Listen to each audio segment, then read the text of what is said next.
to a long overdue episode of the Dugout Debate on In the Dugout, your home of the beautiful game. And thank you to Chris for sort of keeping this channel afloat with his latest series. Literally carrying the channel. I got you. You got me, friend. But yeah, I suppose it's been about 2.5 months. A lot has happened in that time. But we will be only discussing the last week, which will be kicking off using our Picture of the Week in a round called Picture This. So over to me for Picture This.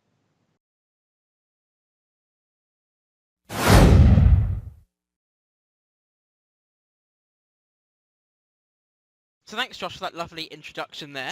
You're welcome, Josh. So cringe. Your radio show's getting to your head, mate. Yeah. So yeah, I suppose it's time that I introduced my two guests for this episode. Bit late. My regular contributors, my fellow presenters, partisans and pundits, and also they're my pals. They are Chris and Alex. And I've missed that. with this picture above there of Slaven Bilic looking a little, should we say, dismayed. Guys, what's going on? Do you want to take this one, Alex, first? Yeah, sure, why not? The right answer is not really, but I'll let that slide. That was my time to shine, Chris. I'll let that slip. Oh no. So slip, that's great. Truly back. Stop it, right, no, on topic. Is this picture Slaven gouging his eyes out after watching the any West Ham game this season, much like everyone else who's watched any West Ham game this season? That is correct. That's the round over. That's true. Over to me again. Is this just when you're cooking and you've chopped the onions? It's such a wholesome joke. What's the best kinds of jokes? Now I feel so bad. It's your next one like Kevin Spacey or something. It's the face you make when you realise you touched someone's knee ago 15 years ago and you might get fined for it. Or is it the face you make when you have to come out as gay? It's the face you make when you've been convicted of murder and you realise you're straight, so you're definitely going to get convicted for it. Back on sort of what it actually could be. Is it when you find out that you're about to be replaced by David Moyes? Yeah. like he really cares. Is it Josh's face when he realised he had an 80-point lead in the fantasy league about 3 weeks ago? Did I? I had an 80-point lead over you. You definitely had an 80-point lead at some point. I've had about 3 bad weeks and I'm still top, so what can I say? Yeah, it says quite a lot, doesn't it? Is it just my reaction when Diane Abbott starts talking? I think it's everyone's reaction when she starts talking. In the dugout joke bingo, Diane Abbott. Feel free to play along at home. In Africa, if you can afford a pen and paper. Oh, Jesus. Have you got any more clever answers, Chris, or are we going I do. Well, is it? He calls it we call them answers. Is it when the bubble machine is still on when Liverpool score a third and you just go back to being 2 goals behind? Big up Alex Oxlade-Chamberlain, best player in the world, best signing in world football. Another in the dugout bingo. Eclipsing Mo Salah. In the dugout bingo, Chris makes a not funny joke again. Check. Oh, that's so mean. Josh made a racist joke. That's another tick. Just make right. I will keep this thing on topic if no one else will. Right, is this Slaven Bilic looking sad, which I think is probably something of a metaphor for how he looked when he recently got sacked. Because he recently got sacked. Yeah, breaking news. First for your Football Digest. Slaven Bilic has been sacked, and we'll discuss more about that next. Over to you again, Josh.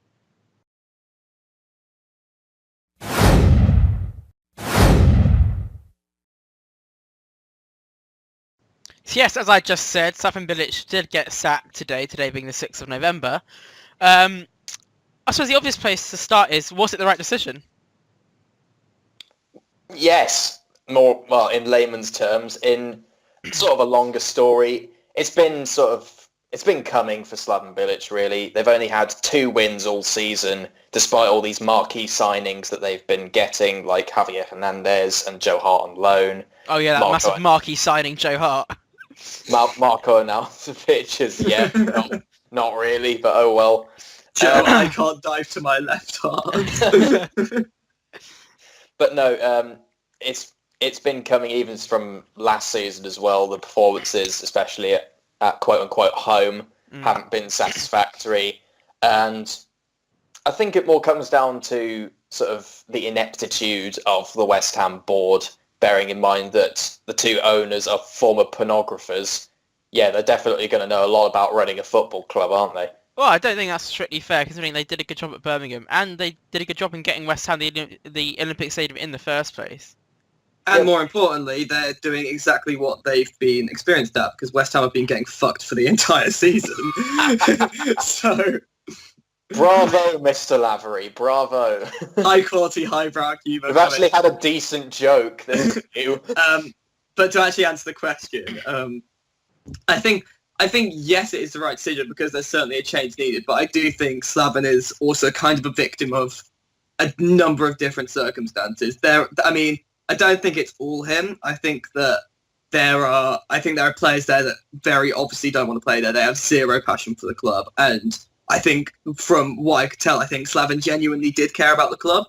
But that being said, I think if players don't want to play for you, if they're not motivated to care about the club, then some blame for that does have to fall upon the manager. So I do feel bad for him.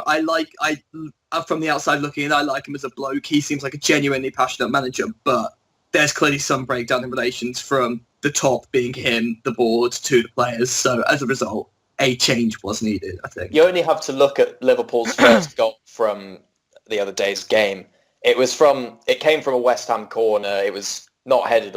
It was headed away, and then obviously Liverpool counter-attacked. There were three players running back to try and catch. Aaron Cresswell was already there, showing decent enough passing. Winston Reid showed great passion to try and run back. He actually ran past Mark Noble, who admittedly has no legs, and Edmilson Fernandez, who just stopped and just watched. Well, I think the biggest problem with that was Edmilson Fernandez, his challenge in the first place. At that point, he shouldn't have challenged there. Well, no, he should have challenged there, but Cresswell was the only player back. So, and he was actually on the ball. I think someone was running with the ball, and obviously Salah was running alongside them. But you had a break on that had Salah and Mane in it. I believe Mane was the one initially carrying the ball. One of the best counter-attacking teams. At that point, there's no point chasing. I can understand you not chasing back. You ain't going to catch them up. What Fernandez should have done, and the blame does fall on him here. Cresswell couldn't have done anything. Is he kind of pulled out of the challenge as if, I don't want to give away a foul. At that point, you take the man, because if you don't take the man, you're conceding a goal, and he's not the last man back, so he's going to get a yellow card for it. But it's just the game sense wasn't there. And I don't think that's really reflective of Bilic. I think that's Fernandez's fault. But generally speaking, I think for the rest of that game, you can see how little passion there was in that West Ham team. They don't care. There have been some reports, actually, that on the training ground, the training hasn't been as sort of rigorous as it should be. So maybe that does fall on Bilic's shoulders. But yeah, it swings and roundabouts, really. We don't really know for sure. The long and short of it is Bilic is out of a job. West Ham are in the relegation zone. I think one interesting point to make is that confiding in Moyes. One interesting point we'll come to that in a little bit. But one thing that I think it's quite interesting is that Bilic's last game was against Liverpool, and if we cast our minds back to a few years ago when Brendan Rodgers was in charge at Anfield, and Luis Suarez had pretty much single-handedly taken Liverpool to second and very nearly to the title. Sorry, Gerard. But after Suarez's departure, Brendan Rodgers then, obviously results weren't coming, he got the sack. Do you think there's something similar that happened when Dimitri Payet left West Ham to sort of that talisman character with Slaven Bilic? I think the difference was that, to some extent, although Liverpool did have Gerrard, who was obviously the leader on the pitch, Suarez was something of a leader as well, in the sense, not in terms of being a role model for exemplary behaviour, obviously, but he genuinely has a passion for football. I'm not sure he has a passion for Liverpool, but he is a passionate player, and you could tell he cared. And as a result of playing for Liverpool, he therefore, as a result, cared about Liverpool. And I think that makes quite a big difference on the pitch. Payet, I think, gave the West Ham players belief in the sense of they're the player on the pitch who, if you gave him the ball, he could do anything with it. But the fact of the matter is that both managers suffered, not necessarily from those two players leaving, even though they were kind of different in their impact, but they suffered from replacing them in the sense of when Suarez left, Gerrard left reasonably soon after, and they didn't replace that kind of leadership and that passion that was on the pitch. West Ham simply didn't replace the talent. And I think that their investment, they invested in like Zaza initially, and they invested in different players. They just invested poorly, I think, and I think that's really where the breakdown in terms of Payet came from for West Ham. I think, of course, there was also the breakdown in, relations really between Payet and the club itself. He just didn't want to play there after results weren't going his way. He was sort of acting like a petulant child, really. So in the end, it's probably better that he left. And Suarez, I suppose, left on slightly better terms, even though he just signed a new contract and then went off to Barca when they came calling. But still, Liverpool fans still hold him in relatively high regard, I'm sure. Yeah. Whereas if you asked a West Ham fan if they still liked Dimitri Payet, they would obviously say no, bearing in mind he'd be given, I think it was a £1 million loyalty bonus for staying in that summer window. He paid them. Only to piss off back to Marseille when January came round. So, yeah. Going back to something that you mentioned about David Moyes, I don't think there's any question that you both would disagree with the fact that he was the right man for the choice. However, obviously, Man United, we know that was obviously too big a club for him. He was trying to impose too much of his own mark. Sunderland, on the other hand, I don't think that he warrants a lot of the blame, especially when you look at where Sunderland are now. If they were suddenly fighting for promotion again, the top of the Championship, you'd think, okay, it was Moyes. I think, and I don't know if you agree with this, that the problem with Sunderland last season and for the last 10 years is beyond the manager. So, bearing that in mind, I don't know if you do agree with that, do you think that West Ham could legitimately avoid the drop under David Moyes should he take over? I didn't quite catch everything you said because there was a bit of a glitch there, but I'm assuming that you were talking about more of like the Sunderland board and the players being. I didn't mention the board specifically. I think the problem at Sunderland was bigger than the manager, because if you look at the last 10 years, they had so many managers. As I said, if Sunderland were fighting for promotion in the Championship this season, then obviously you think, hey, maybe David Moyes was the issue. But they're in the relegation zone of the Championship now, so I think maybe Moyes wasn't the problem. Obviously, I'm sorry, Alex, did you want to speak? Okay. I was just going to say that I think West Ham would have stayed up regardless. I think there's too much quality in that side for them to go down anyway, which I know is a bit of a dangerous thing to say, but I mean, come on, look at that side compared to some of the other teams that are in the league. I think West Ham would have stayed up if they kept Village. So I think if Moyes comes in, I think they'll stay up regardless. I don't think Moyes is as terrible a replacement as a lot of people are saying. I think you're right. I think that he obviously did an excellent job at Everton for a number of years. When he came into United, he was the victim of A, following Alex Ferguson, who obviously no one was going to match, and B, regardless of what Ferguson himself actually says, he did not leave that squad as strong as he could have left it. He left that squad with talent in it, sure, but aging and in dire need of a lot of work. And I don't think Moyes quite knew how to take on that kind of task. And when it came to Sunderland, like you say, they're currently in the relegation zone, so it could be the case that no manager could have saved them. With West Ham, this is a case of we know they have the quality to be doing better than they are. And I think it's a good opportunity for Moyes, because if he is a decent manager, he will get that side and he will take them up to mid-table by the end of the season. And if he does that, he'll prove that he's an okay manager. And I think if I were to bet on it, which I'm not, I think if Moyes does come in, I think he will do that, personally. Just to go back to Sunderland, obviously I'm having to follow them a bit more now because they're in the Championship. What you were saying about how the problem at Sunderland was far bigger than just anything David Moyes could fix, I think that is like perfect analysis, really, because you've got someone owning the club like Ellis Short, who is, if you'll pardon the pun, short on cash. I won't pardon the pun. That's all right. Literally, if you just look at Sunderland's summer window while Simon Grayson was still manager, you'd think that a club had just come down from the Premier League with all the parachute payments and so on would be able to get some pretty decent players in, much like what Middlesbrough were doing with like Britt Sombolonga, Martin Braithwaite, just to name a few. Sunderland instead were scraping the bargain bin, getting players like Callum McManaman, who else have they got? Lewis Graban, and I'm pretty sure they signed a striker from Bury as well. So you're having to rely on a striker to bag the goals for you, who's been playing in the league below where you've just come down from. So yeah, massive step down. Also, the players, I think, when Sunderland went down, were just not Premier League quality, and even if some of them were, they just weren't performing. So taking the Sunderland job for Moyes was, well, for any manager really, is a poison chalice. So yeah, I'd have to concede that there is no real blame on Moyes' part, and God help whoever replaces Simon Grayson at Sunderland now, given that they're now bottom of the division and they still haven't won at home in 2017. So yeah, massive problems for Sunderland that far eclipse Moyes. Okay, I think that pretty well concludes our chat about West Ham and their managerial vacancy.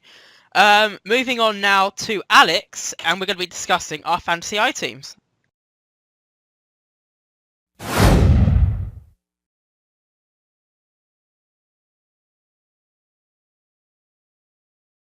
Right, yes, so thank you, Josh. We're going to talk a little bit about the fantasy Premier League teams now, which in general is going better for some of us than others. And by better for some of us, I mean way better for Josh than everyone else. But this week's been, a good week for catching up for myself. I'll go and talk a little bit about my team first, I think. So, generally speaking, the reason I did well this week was just because my forwards fancied doing well, with one notable exception that I'll try not to get too angry about in a minute.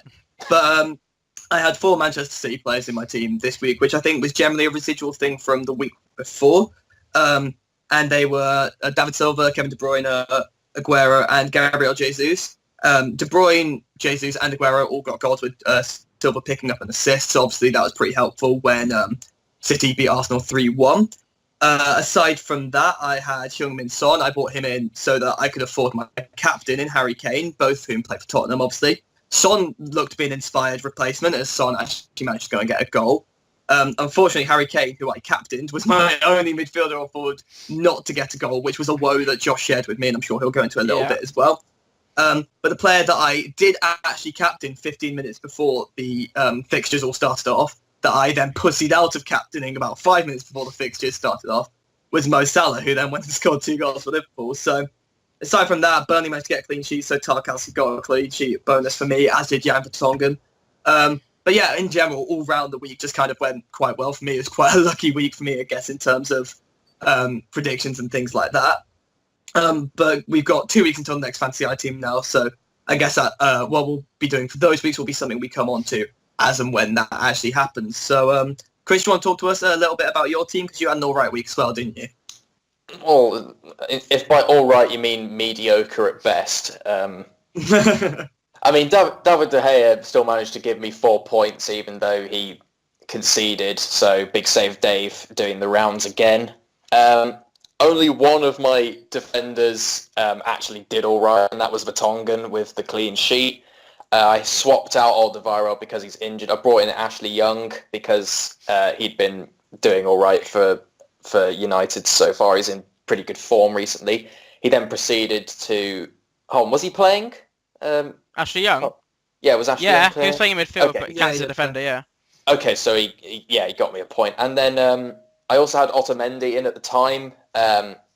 He conceded as well, so only 1 point there. And then he went and got himself suspended, so he's already out the team after 2 games. And he's been replaced by Cesar Azpilicueta. Already? So, yes. You've already done your stuff? Wow, fair play. I'm already...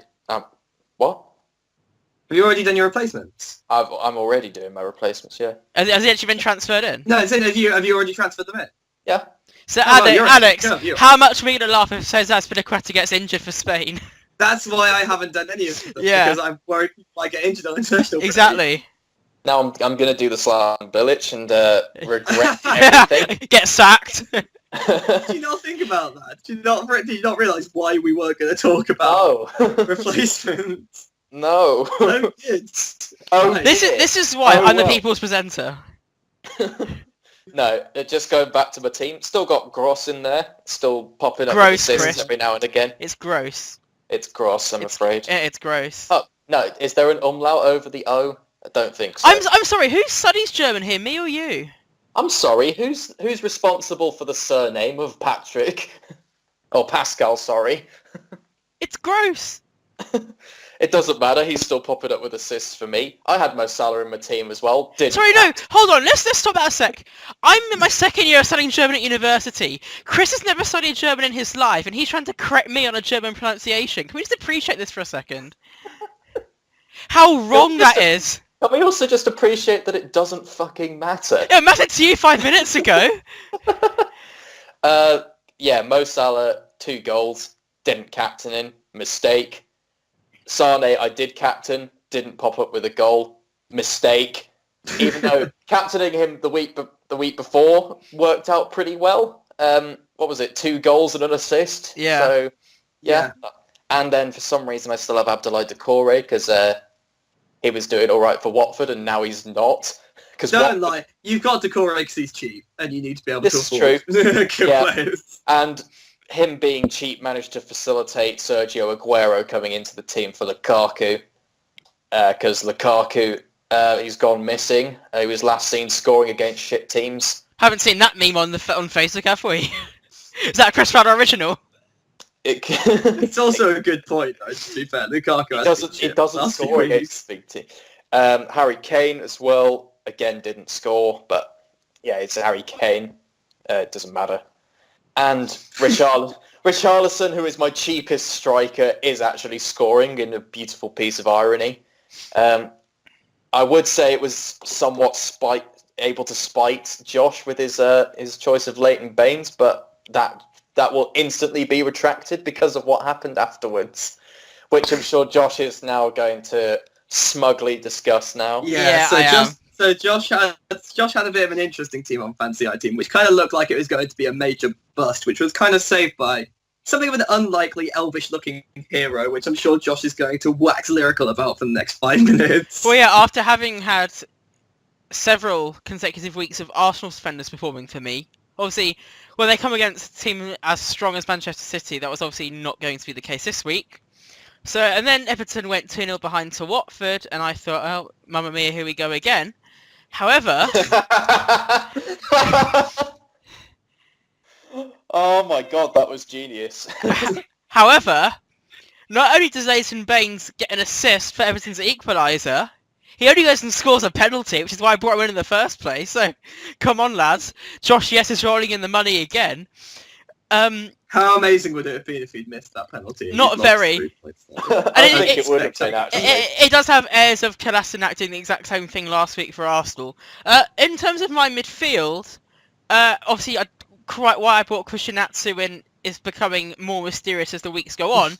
However... He's a new Tom Ince, mate. It's almost as mysterious as you having Tom Ince from the start. However, my 3 Manchester City midfielders, I was actually going to bring in Doucouré for... who was I going to bring in for? I can't remember. Isn't that nice? Someone... Oh, Dele Alli, because he was injured. Yeah. But...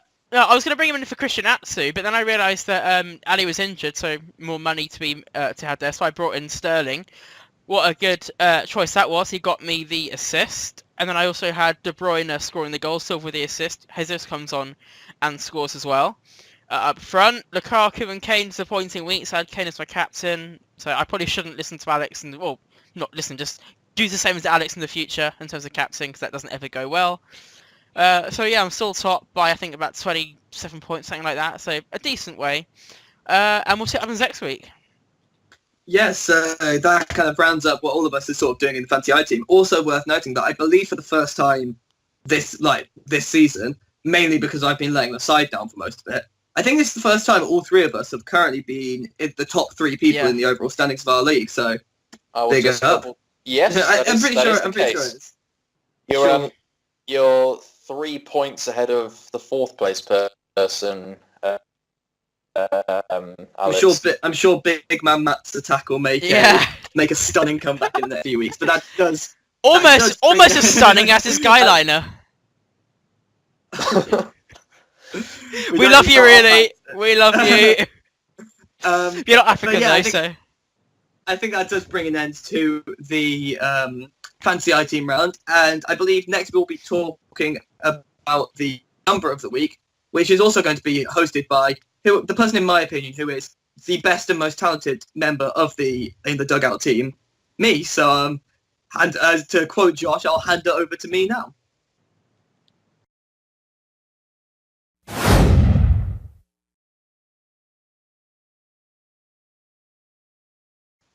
Yes, thank you very much, Alex. That was a wonderfully complimentary segue. Thank you. But yeah, of course, we are doing the number of the week. I hope the jokes will be less cringy than my dreadful attempt at segueing to myself.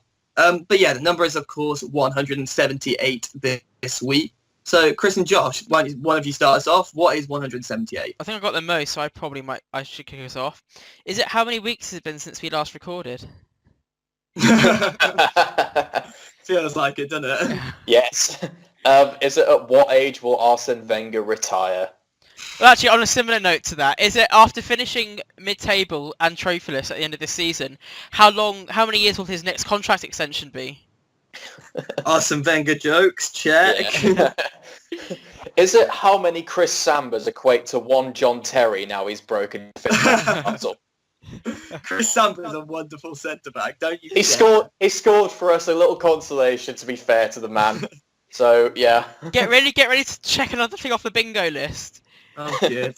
Is it how many pounds would Diane Abbott's policeman earn in 2,225 days? Did you do the maths for this? Yeah. That's amazing. I appreciate that. You put work into that one. It's a well-constructed dynamic. Thank you. In a similar vein to dodgy numbers, is it how much was the Queen's £10 million worth before it went into an offshore tax haven? It probably was. Yeah. Did you do the math for that one? No.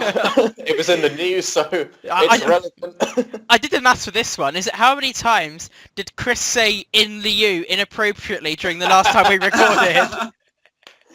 Fortunately, that didn't go out, so I only look like a slight idiot. But then again, I'm a full They idiot just know for you wearing were, this. and they don't have any proof of it. I'm a full idiot for wearing this. Yeah. And sitting in front of a tree.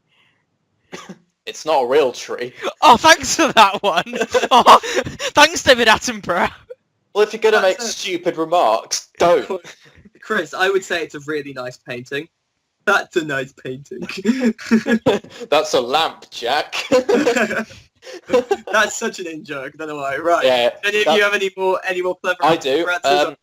Is it Straight since moving to the London Stadium, how many West fans per match? West Ham fans per match. West Ham's. How many West Hams? No, how many West Ham fans per match get banned for violence in the stands? Yeah, that's it. Did you work that one out as well? Yeah. I think it's probably the final one. After Leighton Baines scored me 10 points for fantasy team, how many points did it feel like? Right, all very good suggestions, but do either of you actually have the real answer for this? I do indeed, dear sir. As do I. Isn't it great? Oh, Yeah. wow. Isn't this a coinky dink? No, it is the number of goals that Sergio Aguero scored to break Man City's all-time scoring record. Yes, of course. So I believe it was in one of their Champions League games. Yeah, when they played Napoli. Napoli, yeah. Sergio Aguero scored to overtake. Who did he overtake? I'm so unprepared for this. Probably Colin Bell. How about we wait until we come back to actually talk about it, and we'll have the figures for you then. You know what, Chris? That's a great idea. First time for everything. Happens every so often.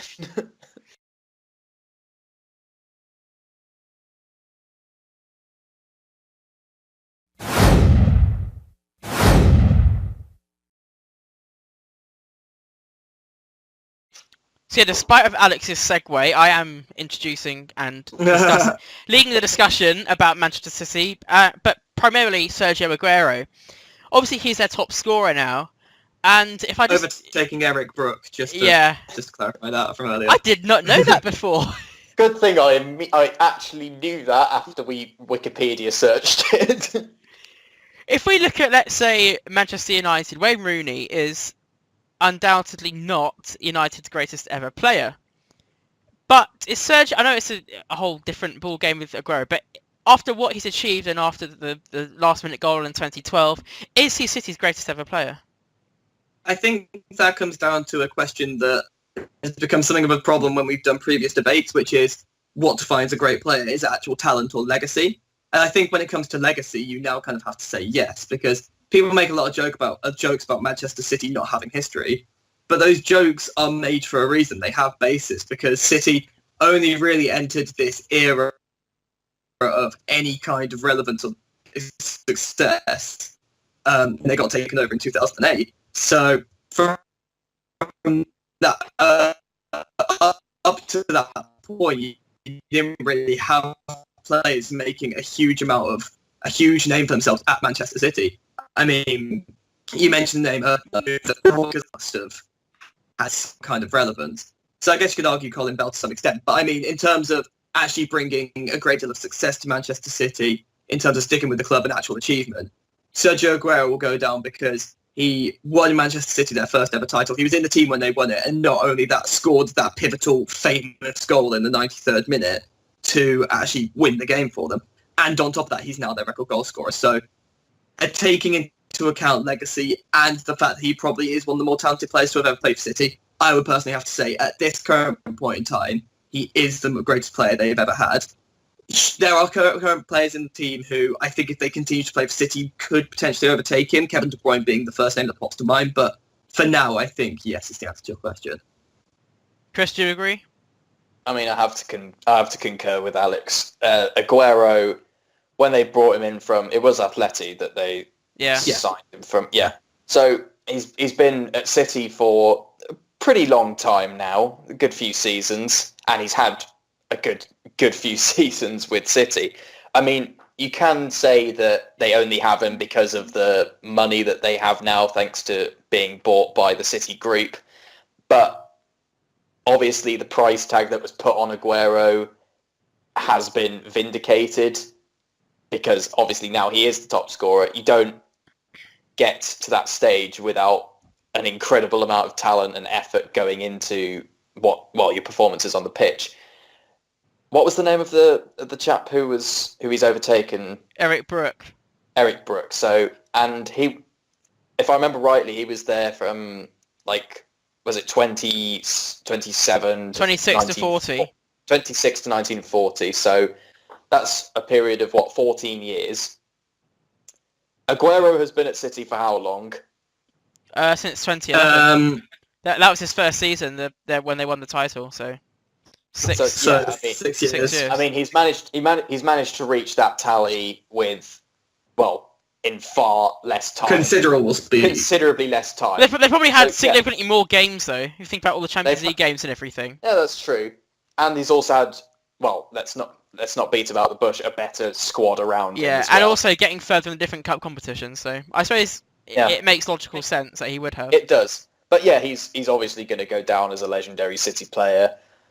I'd probably say more because of that title-winning goal than because he is the record goal scorer, but that's just my opinion. I think the fact that he's done both, I think, indicates that he probably is. I think this is more a case of cementing his place as a legend rather than making it. I totally agree with you. I think if you think of, let's say, Wayne Rooney again, on his debut he got the hat trick. Then he scored that one goal against Newcastle, the overhead kick against Man City.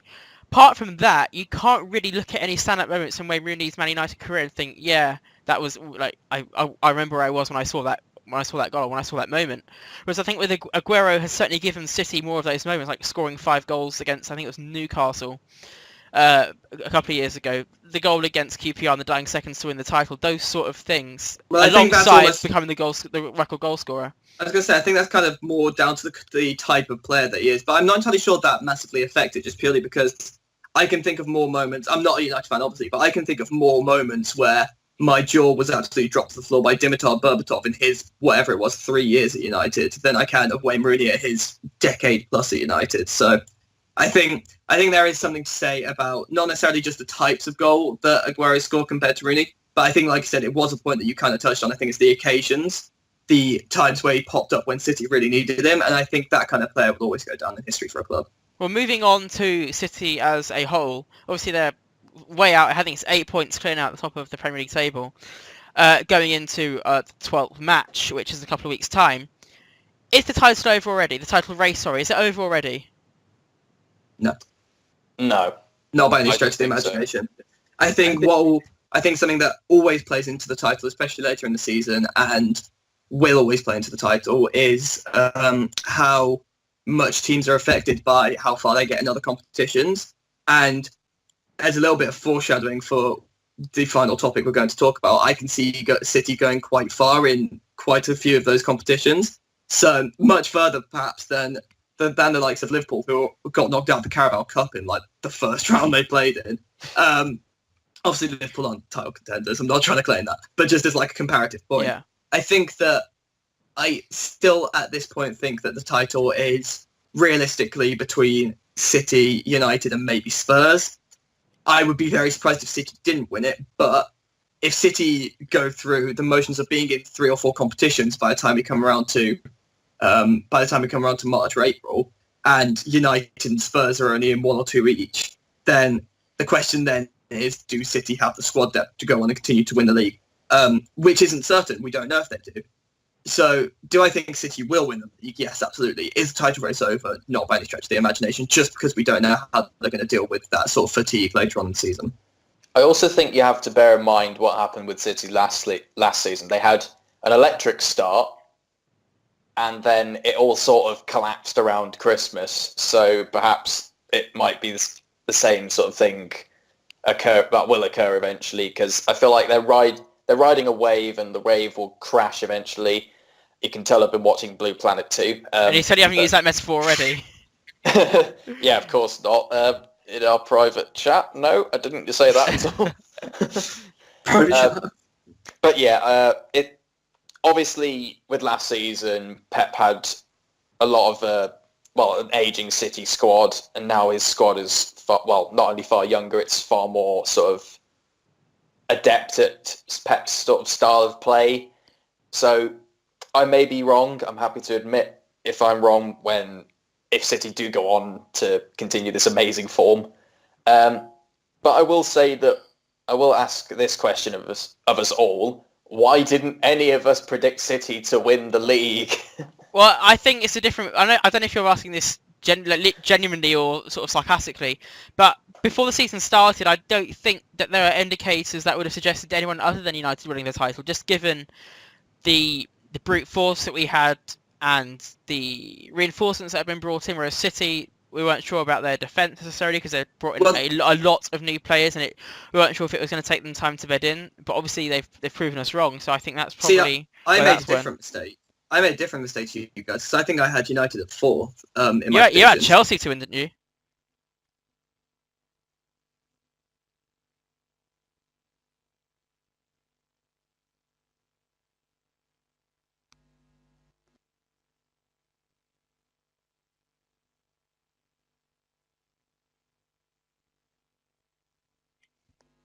Changed somewhat, and those replacements haven't gone as well as I think a lot of Chelsea fans were hoping. So that's where I went wrong. In terms of United, I had my doubts about them from the start of the season in terms of winning the title, purely because, and this is something I believe I said this in the predictions, and I will reiterate it now. I don't think Lukaku is consistently world class, and as we've alluded to in this episode so far, as of now, he's still young. He might develop to be world class. He doesn't turn up in the big games. He hasn't scored really in the last few games when United have actually had difficult ones. And I think when you've got those struggles up top, that's where it'll be a problem. And I think United are also suffering from Mkhitaryan not playing nearly as well as he did at the start of the season.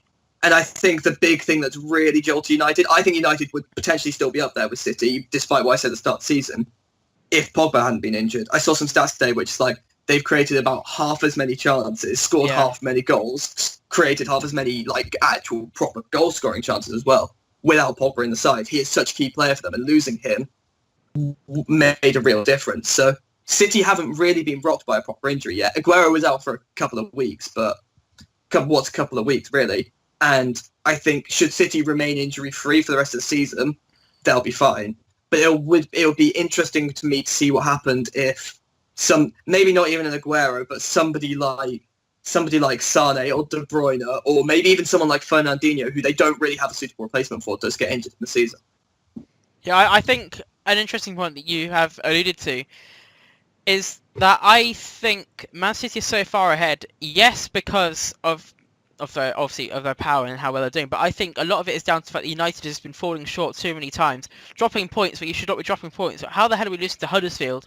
How are we drawing with Stoke, who are in the relegation zone? I believe, are they? They're not. They're 14th, aren't they? They're 14th. Yeah. And you didn't even go for it against the Liverpool side, whose defence was as weak as it's Well, been in years. that's the thing, and I think I remember saying on my radio show actually on Saturday, I was saying that I think that Mourinho, the one thing he should not do against Chelsea is do it against Liverpool, and that was to park the bus. The thing is, he didn't, but I still think that a lot of the passing was far, far too negative. It was passing, it's similar to Louis van Gaal, you're passing it back too much. There's no forward play, and I think, like I said, the reason why City are so far ahead, why the gap is so big, is partially down to City being so good, but also United falling short too much. Just going back to that Chelsea game, the Chelsea Man United game, I think it was that game, and I saw a stat where Lukaku had literally 0 touches in the Chelsea box. Yeah, no touch. Literally none. Yeah. Whatsoever. But I don't think, again, I've criticised Lukaku. Something has to be said for the service that's going up to him as well. I mean, it's all very well criticising Lukaku, but if the ball's not coming to him in the box, how's he going to have touch in the box? He can't take on the entire team. That's not the kind of player he is. Something has to be said, I think, for Mourinho's player selection. I think that can be criticised in the same way. I think Mourinho gets a lot right, and in the same way that I think Klopp gets a lot right, but has serious flaws. I think Mourinho's selection at the moment is a real flaw. Mkhitaryan should have been dropped about 3 weeks ago, based on what I've watched. Josh, you watch more United than me, so I totally agree. you'll probably... I think Martial should be starting, 100%. I know he's an excellent substitute, but he's also, if you've got the quality to be a good substitute, you also have the quality to be a good starter, and I think Martial does have that quality. Tell Hernandez that. Xavi, yeah, true. But equally, is Juan Mata injured at the moment? I don't know, actually. I don't think so. Because if Juan Mata's not injured, I don't know why he's not starting over Mkhitaryan. I know the Juan main reason. Juan Mata impresses me every single time he plays Manchester United. Fellaini is Chris, not is this playing. going to be a shit joke? No, Fellaini is not. Okay, yeah. All jokes aside, Fellaini has actually been very impressive. Fellaini was dreadful against Chelsea. I agree with you. Wait, Recently, Fellaini's been decent. Fellaini came on against Chelsea and almost gifted, it was either Morata or Bakayoko a goal. Almost gifted them a goal, or gave the ball away, was sluggish on the ball.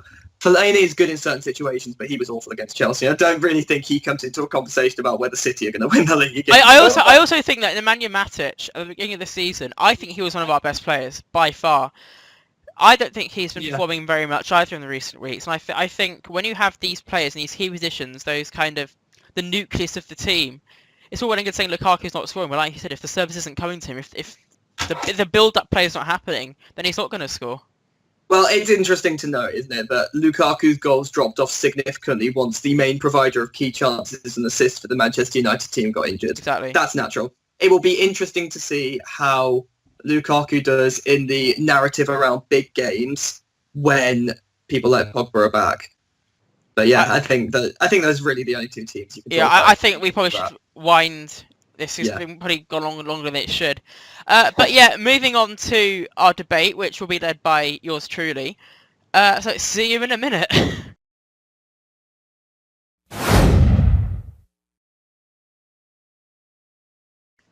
So yes, as the most beautiful presenter of In the Dugout just said, we're now moving on. What's your competition? Good point. We're now moving on to the debate part of the programme, which this week, Alex's suggestion was, can an English team win the Champions League? And this is something emphasis on this season. Yeah, well, obviously not ever. I don't think I've made it any secret in the past that I don't think for a long time that an English team's going to win the Champions League. Although Alex is going to... I think it's probably best that we do come to Alex first to put his case forward as to why he does think that an English team will win this season. Yes, so as a general rule, I think that I would agree with you in the sense that going forward in the long term, I, especially at the start of the season, would have struggled to see an English team going on and winning the Champions League. And I have said some criticisms this way already this episode, but also wax lyrical about how good they are. And I think the main basis of my argument is going to be Manchester City, and also the teams that are sort of also in and around looking at winning the Champions League. So as far as I am concerned, and you guys can feel very free to disagree with this, the teams that I can see potentially winning Champions League, teams that someone could say, I think they're going to win the Champions League, and I wouldn't go, you're an idiot, are Barcelona, Real Madrid, Bayern Munich, PSG, and Manchester City for me. I think Juventus are also in the narrative, I suppose, but they have massively dropped off this season. They're not the same team we saw last year, and we can see that from the fact they're struggling to go ahead and really take control of the Serie A as they have done in previous seasons. And you could say that's down to other teams playing well. If you want to look at a team that's playing as well as Juventus in that league, it's Napoli, and Napoli were dispatched 4-2 by Manchester City the other week. So I don't think the Italian teams are in the running. In terms of Bayern Munich also they're ahead in the Bundesliga, as you would expect, but I think they always fall short in the Champions League because, obviously, apart from, they did win it a couple of 2 or 3 years ago. But I think they fall short because they don't have the same competition in the Bundesliga. And equally, going into this season, you've got the players that have been mainstays in that team, kind of coming into the twilight of their career. So I think they're starting to struggle fitness-wise as well. You've not got the same Frank Ribery and Arjen Robben that you've had in years past, and I think they aren't the same quality team that we've seen. And that leaves us with those four. It leaves us with Barcelona, it leaves us with Manchester City, it leaves us with PSG, Real. And it leaves us with Real. Real aren't performing as well so far this season as they have. I still think they're City's main competitors, if we're talking about City as, like, quote-unquote favourites in a hypothetical scenario. But they haven't played as well. Ronaldo's not hit the same form just yet as he normally does. So it'll be interesting to see how that goes. As far as I can see, the best performers in that team have been the likes of Asensio, who's a very young player and can't have the sort of weight of that team on his back. And if Real Madrid don't pick up their form, it's difficult to see them repeating the feat that they have managed for 3 of the last 4 seasons. Like I say, they don't seem like the same ruthless side that we've seen in the Champions League for the last couple of seasons, as demonstrated by the fact that they were dispatched very, very comfortably by Tottenham. So then if we take Real Madrid out of the running, it's PSG, Barcelona, City. Barcelona, I don't think are that strong, generally. I think that they lost Neymar, who was a key part of their team. They replaced him with Ousmane Dembele, who is young and injured. So going forward, they have 66% of the attacking power they had previously. And I've never thought Barcelona's defence is that good. And you have the likes of Iniesta, again, coming into the twilight of his career, looking like he needs to be replaced. I think they desperately wanted the likes of Coutinho to fill that kind of role in the summer, and they failed again. So I think they are a weaker side than they were last season again, and they didn't win the Champions League last season, which leads us to PSG and Manchester City. And I'm not going to talk too much about Man City because I've talked about how good they are already in the episode. It seems a bit pointless, and it's quite a long spiel that I'm going on anyway. But PSG, again, incredible going forward. Actually, I said Real Madrid, but I think PSG are genuinely, arguably the favourites to win the Champions League this season. But they seem to crumble at that last hurdle. They had so much lead against Barcelona last season, and they don't seem to have quite figured out that mentality in the team to go and really push on in the Champions League. And that simply is the reason why I don't think PSG will win it. You could say the same thing about City. They've only got as far as the quarterfinals. I think they got set to the semi-finals 2 seasons ago, was it? I thought it was last season. I thought it was quarters last season because they played Monaco, didn't they? Oh, yes, you're right. You're right. What basically the point I'm trying to make is other teams, the teams that you would normally expect to win the Champions League, are tending to fall off with the potential exception of PSG because they've had mainstay players that have made them so good for the last few seasons who are getting older. Manchester City are young, they're vibrant, they have enough squad depth, in my opinion, to be able to handle the burden of playing in Champions League for a number of games. And they are, at the moment, in my opinion, the most cohesive team in terms of attacking, potentially in world football. And I really think that as a result of that and a result of the fall-off of teams around them, that they do have a chance of winning the Champions League this season. Well, I think... Well, I'm going to start by saying I think PSG will win the Champions League, just because I think that their forwards of particularly Neymar, obviously Mbappe, and even Cavani, although... The love story between him and Neymar. Him and Neymar. Well, exactly written by Taylor Swift anytime soon. But I just can't see anything stopping that PSG team. I just think it looks so strong, and I think kind of the downside of playing in a one-team league is that yes, you don't have the competition, But equally, someone like Man City will have to keep playing their top players week in week out in the Premier League if they want to sustain the title charge. PSG, well, especially since Monaco sold their best players, PSG have got the title wrapped up pretty much from the first kickoff. So I think they can afford to relax some of their bigger players and the sort of the league matches against the lesser teams. I don't think Real Madrid have got a hope in head of winning the Champions League, to be honest with you. I just don't. I think Barcelona are going to... I don't think Barcelona is particularly strong this season. I just think they're better than Real are.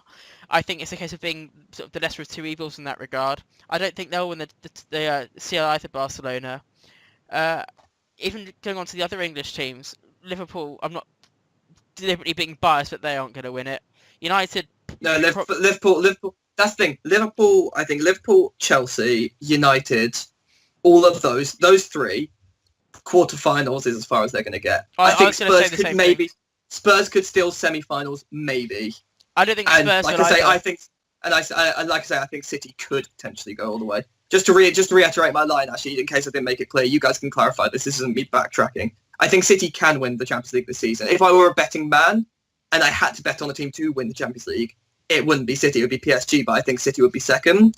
And the reason I think and just to reiterate, the reason I do think they can, despite the fact I think PSG are a stronger team, is because, like I say, all those other sides have fallen off. So let's assume City do get far. City get into the final.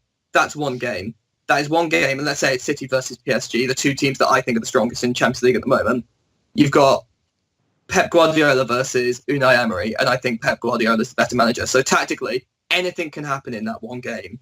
And I think when push comes to shove, I think Guardiola might have it over Unai Emery if that is the matchup that comes up. Chris is itching I'm just to going to speak, say, I'm just going to say, I'm not sure why you've got such high hopes for PSG, bearing in mind all the stuff that's going on, both on and off the pitch, especially with the well-documented crybaby Neymar. He's already having his breakdown in relations with Cavani. I mean, come on, you're gonna be complaining over who's taking penalties. Fuck off. Apparently, he's also expressed that. And now he's Emery. Yeah, that's the other thing. He's come in and he's obviously thinking he's bigger than the club. I feel like that's going to hamper PSG mentally, and then obviously mentally goes on to impact stuff on the pitch. I will back that up by saying I actually don't know who will win the Champions League this season. Well, none of us do. But that's the thing. So if you say PSG, again, my line is not that City will win it; it's that they very, very much can. If you don't think PSG can win it, and you're on the side of Manchester City, I'm very interested to hear why. If you don't think PSG have a chance either. Well, what I'm thinking in regards to Man City is what I said earlier. They're due a capitulation. It just comes with this fact you're doing so well. Eventually, something will give. But there are always exceptions to that. Arsenal's Invincibles are an exception to that. Leicester City were an exception to that.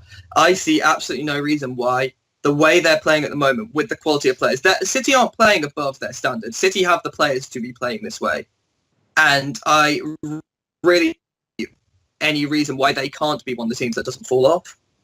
I will say I actually think Chelsea will drop out relatively earlier than perhaps first anticipated, because they've now become the first English team to actually lose in the Champions League so far this season.